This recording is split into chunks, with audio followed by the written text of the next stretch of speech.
Welcome to the Human Capital Innovations Podcast, your go-to source for personal, professional, and organizational growth and development.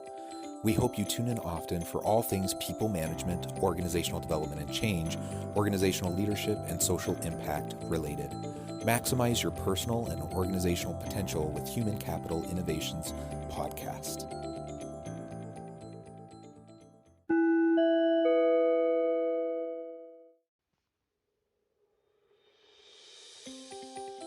Welcome to the Human Capital Innovations Podcast.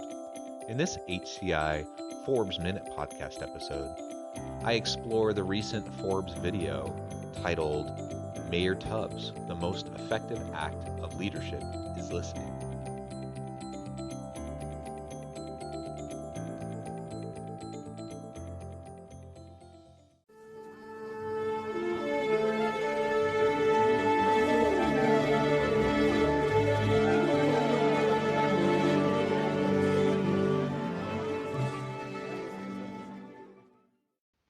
Welcome back to the Human Capital Innovations Podcast. As part of our Forbes Minute series, today I explore the recent Forbes video, Mayor Tubbs, the most effective act of leadership is listening. At the age of 27, Stockton, California elected Michael Tubbs as the city's youngest ever and first African-American mayor. He says, "What was the point of going to Stanford if it wasn't for making my community better?" In this video, he talks about the importance of listening for collaboration, creating buy-in, and helping others in the community to work together. I look forward to exploring this video with you, and I'll catch you on the flip side of the first clip. Oftentimes when we think about leadership, it's so much about the person with the microphone or the bullhorn who's talking, but really the most effective act of leadership is listening.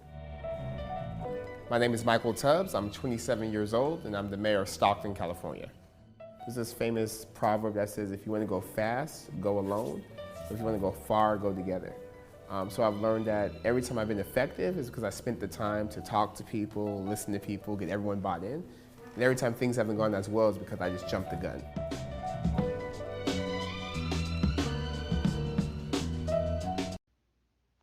I completely agree that the first and very most important aspect of effective leadership is being willing to listen to your people, being willing to explore the ideas and lean on the expertise of the members of your team.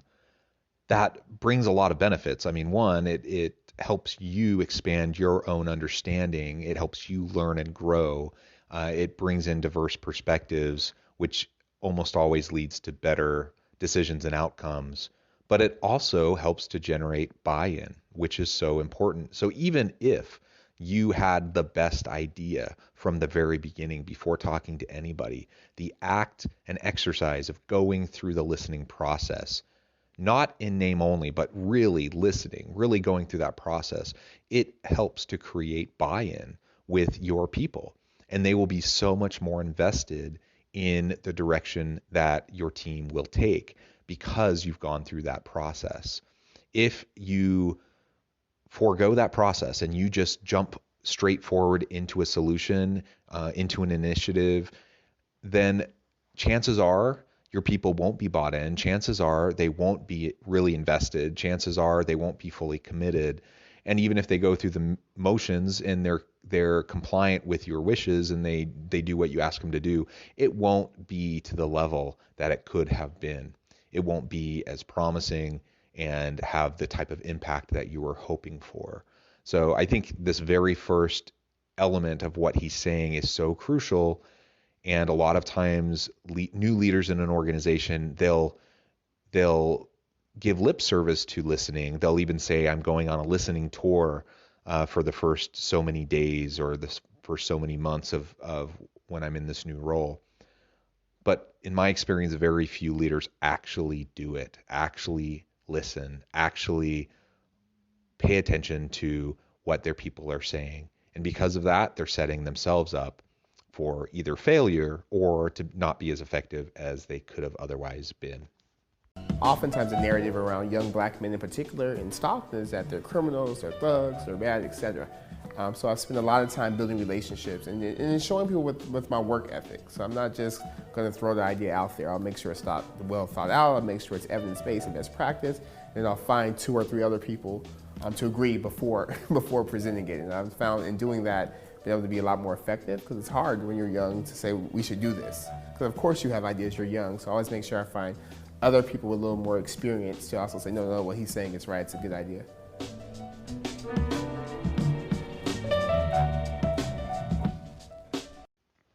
I like how he talks about vetting his ideas with his people first, that he'll get 2 or 3 individuals to run his idea by prior to rolling it out to the whole team for discussion. Trusted individuals who can really feel empowered to provide actual feedback, who feel safe to tell it how it is. So often leaders find themselves in echo chambers and they're surrounded by yes men and sycophants who simply tell them what they think they want to hear. Whether the leader wants that or not, that's often what ends up happening when we don't create dynamic environments where people know that we really truly want their input. And so leaning on 2 or 3 trusted individuals and even rotating through your team and allowing different individuals to be sounding boards for your new ideas can be a great way to establish that kind of a culture. And then you can refine your ideas. In some cases, you might even decide, oh, that's a dumb idea. I'm not going to take that forward. In other cases, you get good feedback and you refine your idea. It's more polished. And then when you take it to the team for further discussion, you're in a better situation and you have a greater likelihood of being able to have productive conversation and leading towards the type of outcome that you're hoping for. But going through that conversation with the team then inevitably will help you further refine your understanding. It'll inevitably help you improve your ideas. And then chances are that you'll end up with something far better than what you had originally thought about and envisioned in the first place. One of my cousins was murdered in Stockton in 2010 when we had a spike in homicides. So going back home, dealing with the pain and dealing with my own anger made me really think about what was the point of going to a school like Stanford or working at the White House if it wasn't for doing something to make my community better. I grew up in some of the more rough parts of Stockton, so growing up, the whole measure of success was leaving. So if you stayed and went to school in Stockton or went to community college in Stockton or got a job in Stockton, that means something was wrong with you. Like, why are you still here? You failed. And it was only after I came back and saw just the impact I've been able to make with my team to really make lives better for the people in my community that I realized that success is not just leaving, but oftentimes you can be successful at home. You could leave and then come back and be successful in that way as well.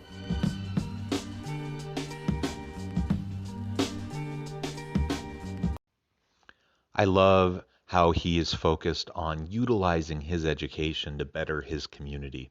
As leaders, one of the main reasons why we need to listen is because it's not until we listen to the living experts within our teams, within our organizations, within our communities, those who are on the front lines doing the hard work, interacting and interfacing with the customers. It's not until we truly, authentically listen to them that we're really going to have a clear understanding of the true needs and how to fill any gap and to help and have meaningful impact and benefit our communities, our teams, our organizations.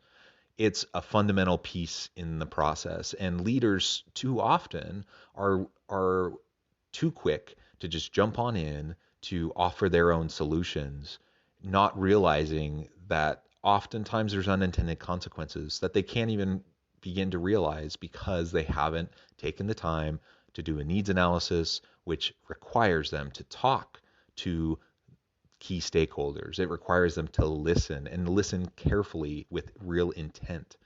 Only then will they be able to have the type of impact that they're hoping to have.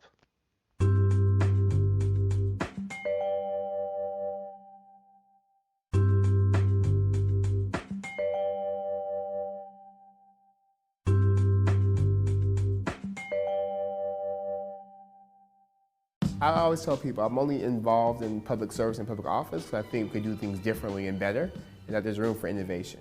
And there's a lot of room to innovate in government because oftentimes the government's job is it's difficult and you're dealing with everyone. That's hard to think creatively because in that comes a risk. But I tell people all the time, the risk for me is a failing status quo. So if there's something that we could do that's iteratively better, we have a responsibility to do it. A failing status quo. That's the impetus for driving innovation and creating an innovative culture.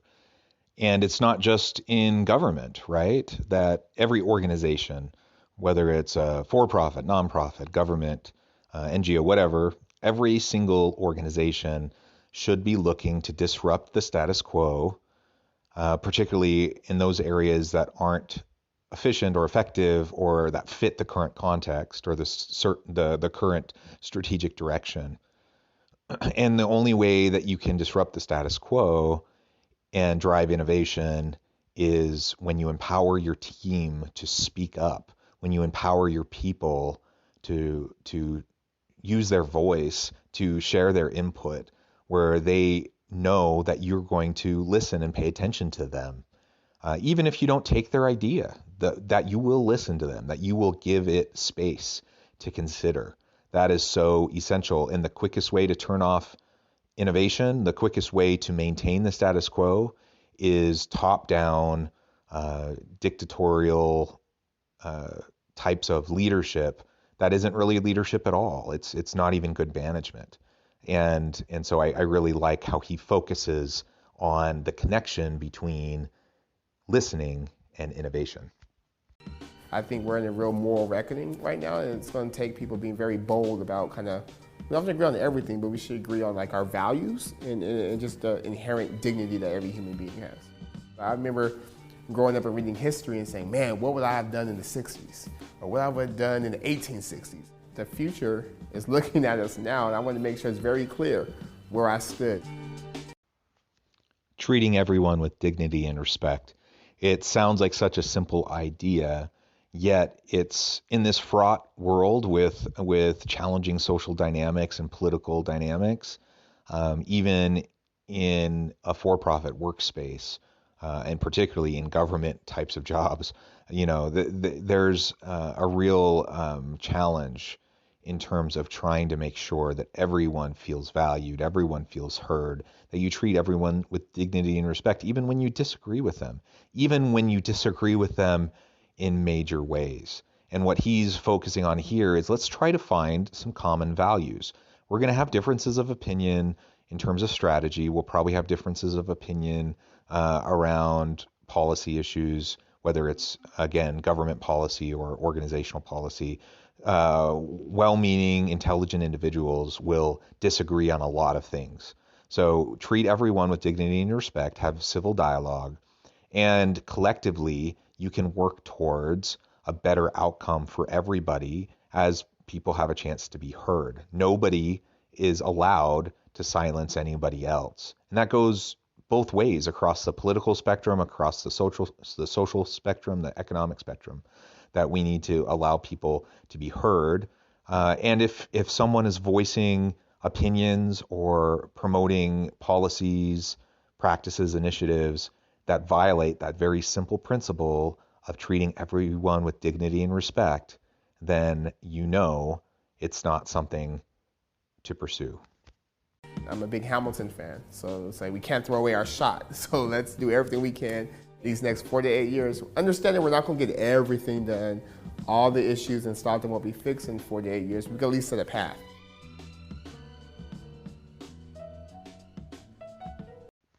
And we're not going to fix all of the challenges and issues in our organizations or with our teams in the short run. All of this takes a long-term commitment.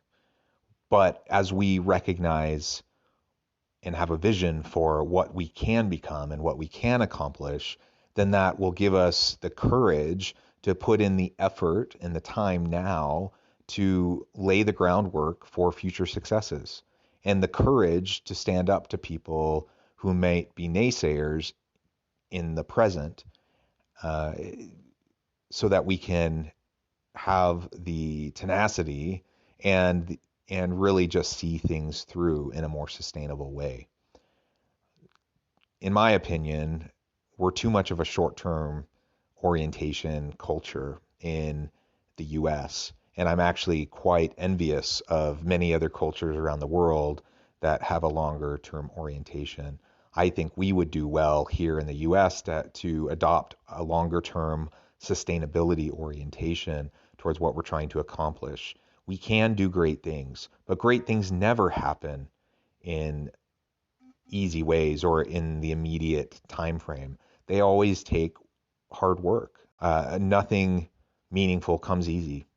And so, as we are committed to treating people with dignity and respect, going through the hard work of having conversations and dialogue and truly listening to those around us, then we're in a situation to build the relationships, to build the trust, to create and generate the buy-in that will drive innovation, that will drive motivation, empower our people to do their best work.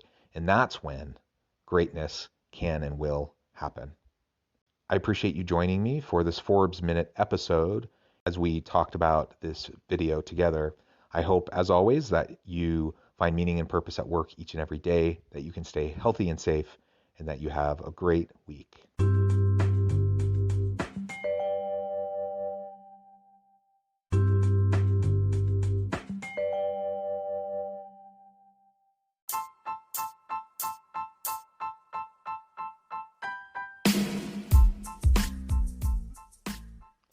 We are excited about the launch of HCI's new magazine, Human Capital Leadership. Human Capital Leadership is a free, interactive e-magazine designed to help individuals, leaders, and organizations find innovative approaches to maximize their human capital potential. We will be publishing issues quarterly in August, November, February, and May. Check out the first issue and let us know what you think.